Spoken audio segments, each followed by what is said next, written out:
আমি তো বুঝেছি শপথ কেমনে নিয়েছিল, বুঝেন নাই? এই জন্য অনেকে আসবে, সেজন্য আমরা করে খেয়াল রাখবো। আর একটা কথা বলবো যে আল্লাহ রাব্বুল আলামিন বলছেন তোমরা আল্লাহ কি তাদের জি আল্লাহ রাব্বুল আলামিন বলছেন যে তো আমরা ইসলামে জিহাদ করেছি কথা বললেই তাদেরকে ছেড়ে দেওয়া হবে না। আল্লাহ অবশ্যই পরীক্ষা করে দেখবেন তোমাদের মধ্যে আল্লাহর প্রতি সংগ্রামকারী সবরকারী, যে জিহাদের উপরে আন্দোলন করে জীবনের শেষ মুহূর্ত পর্যন্ত আমাদেরকে সবর করতে হবে।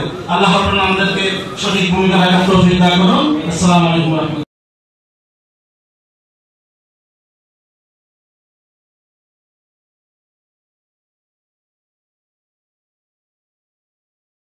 অনেক কথা বলতে পারবো, তবে আমাদের যে কাজটা এখন করতে হবে প্রচুর পরিমাণ আমাদের দাওয়াতি কাজের মাধ্যমে আমাদের সংগঠনকে মজবুত করতে হবে।